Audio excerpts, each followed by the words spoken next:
Hey, ladies. First of all, if you are watching a replay, if you would please put replay in the chat, in the comment section. That way, the YouTube can know what you are looking at. Sorry, we can engage with YouTube. Second, if you are not on the email list for Black Women Making Money, you should get on the email list. It is totally free, and that is the way for me to send you content that I don't put on YouTube. So bwmakingmoney.com to get on the list.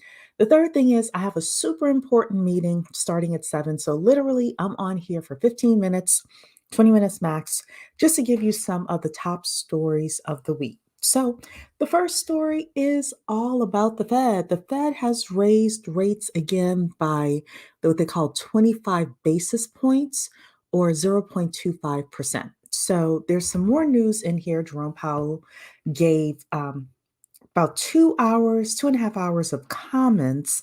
And one of the news stories that's coming out is that the Fed has raised rates. And according to this was done earlier today. Jerome Powell reiterated that inflation is still high and said the economy may dodge a recession. So we will see what happens there. Also, they're saying that the relatively optimistic view may have dampened hopes for a Fed pivot to cut rates later, meaning that people thought that the Fed was actually going to, over the next couple of quarters, reduce rates, but it doesn't look like that is going to happen. Hey, D'Ambrosia, good to have you here. Okay, so what is going on? US stocks closed lower today after the Federal Reserve hiked interest rates again and signaled further increases may not be coming. So they don't think that interest rates are going to increase anymore, and they don't think rates are going to decrease anymore either. They think that they may be stable. Of course, we never ever know what's going to happen. It really does depend on what Jerome Powell and the others want to do. Hey, Selfish Love, I got something for you, Selfish Love, so stick around. This is only going to be like a 20-minute live because I have a very important meeting I'm headed to. But the Fed lifted rates by 25 basis points today. That's 0.25%, ladies, as was widely expected, marking the 10th increase in borrowing costs since March 2022. But subsequent remarks from Chairman Jerome Powell may have dampened hopes for a Fed pivot to cut rates later. Basically, people thought that the rates again were going to drop. Doesn't look like they're going to drop.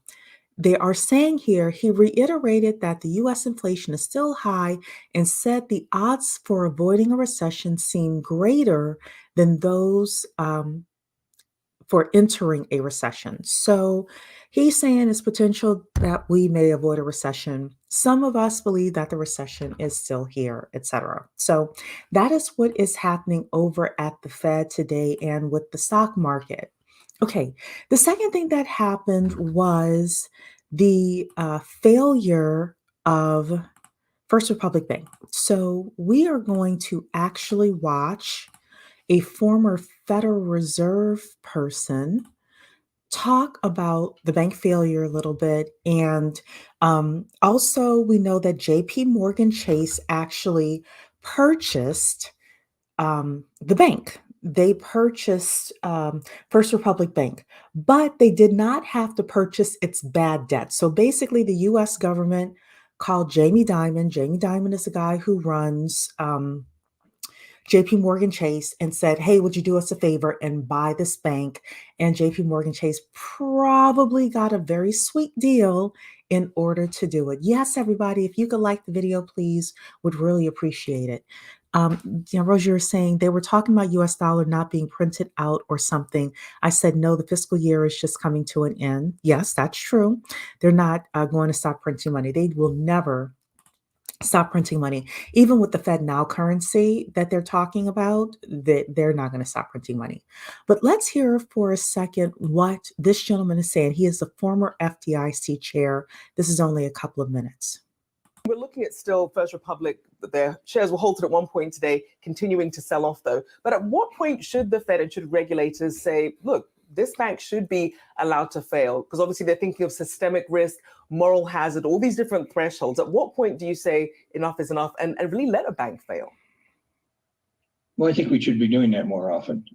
But when we do, that's why I've suggested changes in the way the deposit insurance system operates, because if we do let those banks fail, we do need to protect the people that need to be protected when that bank fails. For example, we protect all depositors that are under $250,000 because we feel that the smaller depositors don't have the means to really examine a bank and be careful about where they're putting their bank and so forth. Where the larger depositors, they can make those judgments. But even on the largest ones, we shouldn't take all of the money out of the system. We should leave most of it there. I suggested that we pay 80% of the largest depositors 80% of their money immediately. It comes from the Fed immediately, and then the FDIC will reimburse the Federal Reserve. And then as we collect the assets of that bank, of the failed bank, and we recover some of that 20% that the depositors did not get, then we give them that money as well. So they may wind up losing nothing. They might have to wait for a while. So it's things like that, and covering payroll accounts so that innocent people who weren't even depositors in the bank are able to get their payroll checks and not have them taken from them. If we do things like that, then a bank failure is not the end of the world. It's a relatively minor disruption, and it clears out banks that don't belong in the system. And Okay, so the reason I want to show you that is because these are some of the discussions that are being held now at the Fed. So, hey, Denise Joe, hey, Samri, saying, hey, ladies, the Wealthfront account also raised their APY to match the raise in interest rates of 4.55. Yeah, so what's going to happen is those people who have savings accounts, you're going to see the rise in interest for you. However, it looks like it potentially can stabilize now. Doesn't look like Jerome is going to increase the interest rates. It doesn't look like he's going to decrease the interest rates. So the other thing we're talking about here is the First Republic Bank failure.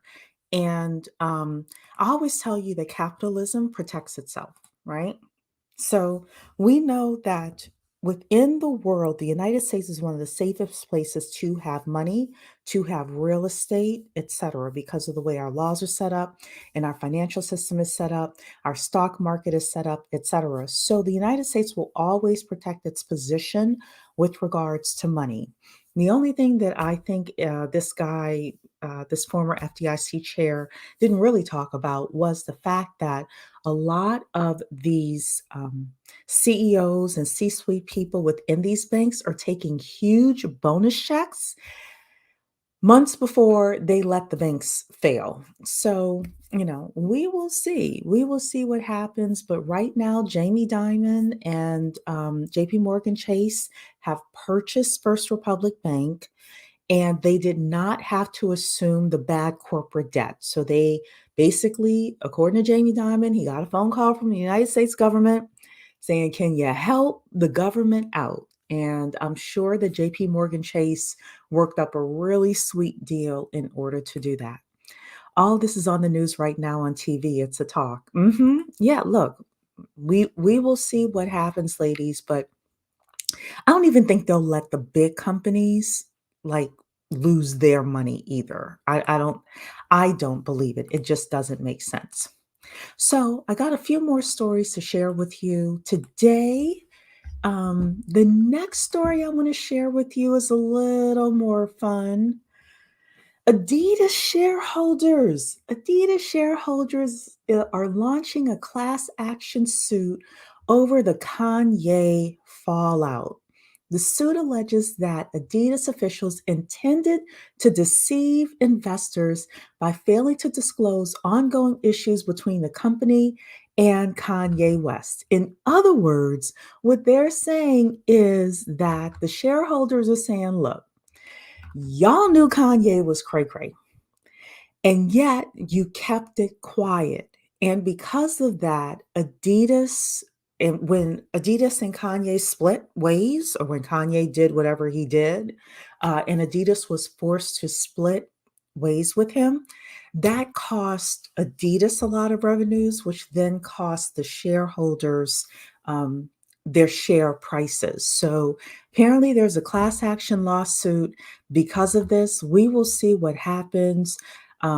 Anytime you have a company get involved with a celebrity, there's always a chance that the celebrity can, you know, go off the deep end, et cetera, et cetera. But if this lawsuit is successful, you may see other suits come as well because of it. So the next thing is selfish love. I hope you're still in the building, or anybody else who is thinking of getting an IRS job, because you could get up to $95,000 plus a pew pew. The IRS is hiring special agents prepared to use deadly force if needed and is paying up to $95,000. So uh, they're saying here the agency's criminal investigation unit wants people who are legally allowed to carry guns. These agents must work at least 50 hours per week and be on call 24/7, even during vacations. So all of a sudden, the 95,000 doesn't sound so good. However, if you wanted to get in there and you wanted to use some deadly force, if you're not afraid to use some deadly force because some people are trying to cheat on their taxes, you're going to have the ability to do that. So they are looking for, the Criminal Investigation Unit is the law enforcement branch of the IRS. And they're looking for agents across the US who can combine accounting skills with law enforcement skills to investigate financial crimes. Special agents are duly sworn law enforcement officers who are trained to follow the money. These agents investigate financial crimes, money laundering, tax related identity theft, and terrorist financing efforts. They are the only IRS workers who are permitted to carry and use firearms. Ladies, I think they need to put a 1 in front of this number. I think for me to do something like this, I'm going to need 195. How about you? How much money would you need in order to do this job? Because I'm going to need 195 minimum. They need to give me 295 to do this job. You all are saying here, I can't wait to see how that lawsuit turns out. Yeah, if they report on it, I definitely will let you know. Deadly force, yep. These people are trying to avoid these taxes. You're talking about terrorist organizations, things like that. Yes, absolutely. My friend and I just talked about getting on that IRS. You look, there are all sorts of jobs at the IRS. This just one just so happened to come across, and I'm like, oh, good. You could do deadly force as well. They just lost me, and up to doesn't mean you'll get it. Yeah, you're right about that. Agents can get sued by people they audit, and I'm not with that. Oh, I didn't know that. Okay. You're gonna need 295. Yeah, we're gonna need more money. You could catch a charge. Okay, well then, yeah, no, they're definitely not paying enough then for this job. But anyway, all right. Final thing before I go to my meeting. The RAP Act is being reintroduced into Congress. Oh boy. I mean, this is like dumb. Um, if you don't know what the RAP Act is, it is a way for rappers who talk about crimes they have committed within their songs. It says that prosecutors cannot use the song lyrics as evidence against the rap artist. And you've got here major rappers like Jay-Z that are in front of this thing, trying to push it through on the state levels and the congressional level. So, two congressmen, if you live in Georgia or you live in New York and you vote for these men, if you see these men on your ballots, ladies, I'm going to make this big so you can see their names here, so you know I'm not lying. And this is from Black Enterprise. Hank Johnson, who is in Georgia, and Jamal Bowman, who is in New York, have reintroduced the Restoring Artist Protection Act, or the RAP Act, to protect artists from being persecuted and prosecuted for their lyrics in criminal and civil court cases. Ladies, I don't live in either of these districts, but I tell you, if I did and I saw their name on the ballot, I would be voting Republican or independent or somebody else. I don't know how much money they're getting in order to agree to this crap, but I do know if the RAP Act goes through, it's not going to be good. It's especially not going to be good for Black women and children. Initially presented in the 117th Congress, the bill will be the first to be introduced at a federal level. The RAP Act would make it such that the federal rules of evidence would limit the submission of evidence from an artist's work that constitutes their creative or artistic expression against that artist in court. Since 2020, prosecutors in more than 500 criminal cases have used artist lyrics as evidence against the accused. Here's the problem that I have with this RAP Act, ladies. If the rapper did not do the crime, they would not be sitting in, most likely 99% would not be sitting in the defendant's chair. These prosecutors aren't saying, oh, such and such a rapper rapped about this, let's charge him. No, that is not what they are doing. They're saying, this crime happened. We believe this person did it. We're gathering evidence, and one of the pieces of evidence are the rap lyrics. This is like totally unacceptable. We owe C. Dolores Tucker an apology. If you don't know who she is, she was in the 90s saying when gangster rap started coming that the Black community should have done something about gangster rap back in the 90s.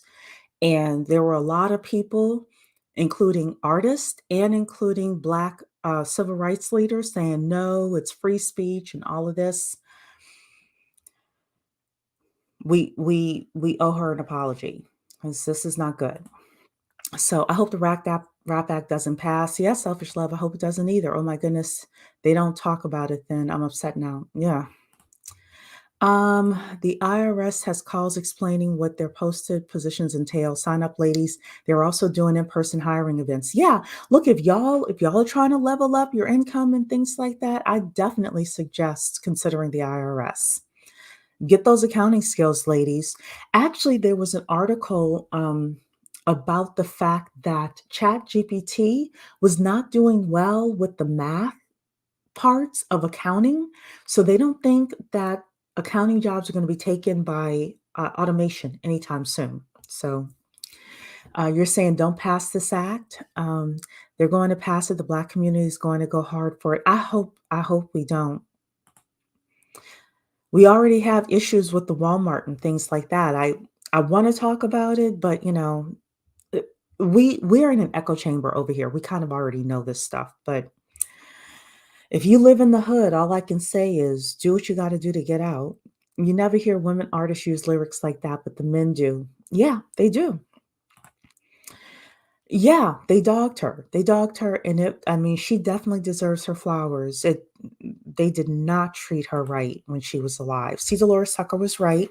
We should have shut that mess down years ago. Yep.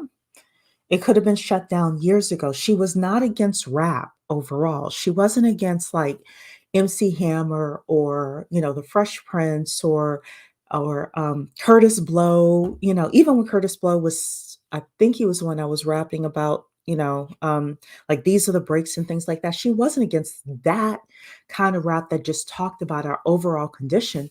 She was against the gangster rap. She was against the gangster rap, and people would not stand with her. So, okay, ladies, I didn't get a chance to talk about Beyonce and the fact that the IRS is coming after her for close to $3 million, but some of you may have seen that article about that. I, didn't, there's so much news out here, but like I said, I'm kind of short for time, but I just want to pop in here, hit the like button on your way out. I hopefully will see you all tomorrow. I got a good topic for you tomorrow, and then we're going to have a messy Friday. All right. Take care, ladies. Bye.